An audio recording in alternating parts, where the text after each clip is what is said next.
السلام علیکم ورحمۃ اللہ وبرکاتہ۔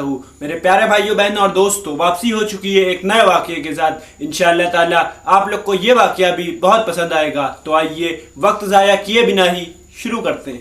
بنی اسرائیل میں ایک صالح شخص رہتا تھا۔ صالح مطلب نیک انسان۔ اس کے جب مرنے کا وقت قریب آیا تو اس نے اپنے بیٹے سے کہا، بیٹا کبھی بھی اللہ کی قسم نہ کھانا، نہ جھوٹی نہ سچی۔ جب اس کا انتقال ہو گیا تو بنی اسرائیل قبیلے کے لوگ اس کے بیٹے کے پاس آئے اور ایک ایک کر کے کہنے لگے کہ تمہارے باپ کے اوپر میرا اتنا قرض ہے۔ وہ ہر ایک انسان کو ان کے کہنے کے مطابق پیسہ دیتا گیا تاکہ باپ کا قرضہ ادا ہو جائے، یہاں تک کہ اپنے باپ کا قرضہ ادا کرتے کرتے وہ شخص خود غریب ہو گیا، اور یہاں تک جب اس کے پاس ایک بھی کوڑی نہ بچی تو وہ اپنے بیوی اور 2 بچوں کو لے کے کہیں دور جانے کا سوچنے لگا، اور یہ سوچ کے وہ کشتی پہ سوار ہو گیا۔ اللہ کی مرضی وہ کشتی ٹوٹ گئی اور چاروں لوگ الگ الگ دشاؤں میں ایک ایک تختہ پکڑ کے بہنے لگے دریا میں، اور چاروں 4 دشاؤں میں بہ گئے۔ وہ انسان جس نے قرضہ مانگنے والوں کے ڈر سے اپنا وطن چھوڑا تھا وہ ایک جزیرے پہ جا پہنچا۔ جزیرے میں جا پہنچا مطلب جزیرہ آئس لینڈ کو کہا جاتا ہے،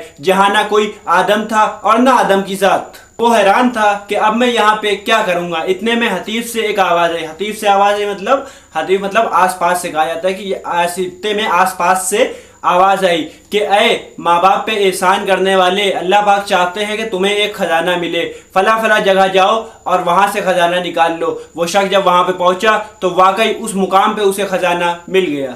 پھر اللہ پاک نے اس کے پاس کچھ آدمیوں کو بھیجا۔ اس شخص نے ان آدمیوں کے ساتھ بہت اچھا سلوک کیا، بہت سخاوت کری اور بہت دریا دلی دکھائی۔ لوگوں کو وہ بہت پسند آیا۔ یہ بات چاروں طرف پھیل گئی، چنانچہ اس کے پاس لوگ آنا شروع ہو گئے۔ الگ الگ جگہوں سے، دور دور جگہوں سے اس کے پاس لوگ آنا شروع ہو گئے، اور جو بھی آتا تھا وہیں بس جاتا تھا، یہاں تک کہ وہ جزیرہ ایک بڑا شہر بن گیا اور وہ انسان اس جزیرے کا مالک بن گیا۔ خدا کی شان، جیسے کہ اور لوگوں کو یہ باتیں پتہ چلتی تھی اور وہ لوگ اس کے پاس آتے تھے، ویسے ہی ایک دن اس کے بڑے بیٹے کو بھی یہ بات پتہ چلی۔ ایک شخص بڑے اچھے دل کا فلاں جزیرے میں ہے اور اس کی وجہ سے یہ جزیرہ آباد ہو گیا ہے۔ یہ بات سن کے اس کا بیٹا بھی خود کو روک نہ پایا اور ترنت وہاں کے لیے، اس جزیرے کے لیے روانہ ہوا۔ ساتھ ہی بہت منزلیں طے کر کے وہ اس جزیرے میں پہنچا اور جزیرے کے مالک سے ملاقات کری۔ جزیرے کے مالک نے اس کی بہت آؤبھگت کری، بہت خدمت کری اور اپنے خاص لوگوں میں اس کو شامل کر لیا۔ باوجود اس کے بھی دونوں باپ بیٹے یعنی جزیرے کا مالک اور وہ شخص جو جزیرے میں آیا تھا مالک سے ملنے، دونوں ایک دوسرے سے انجان ہی رہے۔ ایسے ہی اس کے دوسرے بیٹے کو بھی اس جزیرے کے بارے میں پتہ چلا۔ جب اس کو اس جزیرے کے بارے میں پتہ چلا تو وہ بھی اس جزیرے میں آ گیا۔ دونوں بھائی اس جزیرے میں ایک ساتھ رہ رہے تھے، لیکن دونوں کو ایک دوسرے کے بارے میں نہ پتہ تھا۔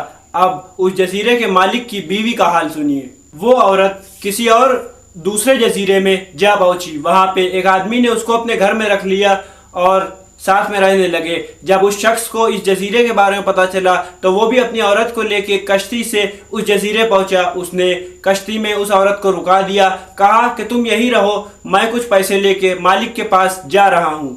جب وہ شخص جزیرے کے مالک سے ملا تو اس کو بہت اچھا لگا۔ جزیرے کے مالک نے اس کی خوب آؤبھگت کی، خوب خاطرداری کری، خوب اچھا سلوک کیا اور اس سے کہا آج رات تم یہی رک جاؤ۔ اس پہ اس شخص نے کہا میں اپنی عورت کے ساتھ آیا ہوں اور میری عورت کشتی میں اکیلی ہے، میں اس کو وہاں پہ چھوڑ کے آیا ہوں۔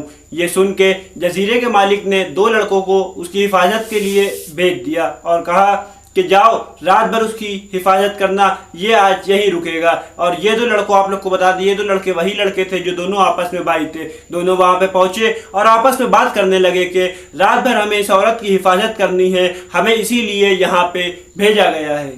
وہ دونوں لڑکے آپس میں بات کرنے لگے اور کہنے لگے کہیں ایسا نہ ہو ہم لوگ کو نیند آ جائے، اس لیے آؤ کچھ بات کرتے ہیں تاکہ ہم لوگ کو نیند بھی نہ آئے اور ہم لوگ کی یہ رات بھی کٹ جائے۔ تو آپس میں ان لوگ نے بات شروع کری، ایک دوسرے سے بات کرنا شروع کیا، آج کل کے زمانے کی بات کرنے لگے، اور آج کل کے زمانے کی بات کرتے کرتے ایک لڑکے نے اپنی کہانی بتانا شروع کری۔ اس نے کہا کہ میری یہ کہانی ہے، میری یہ دکھ بھری کہانی ہے کہ ہم لوگ اپنے ابا، اپنی امی اور اپنے ایک بھائی کے ساتھ ایک کشتی پہ سوار ہوئے تھے۔ میرے بھائی کا نام یہی تھا جو تمہارا نام ہے۔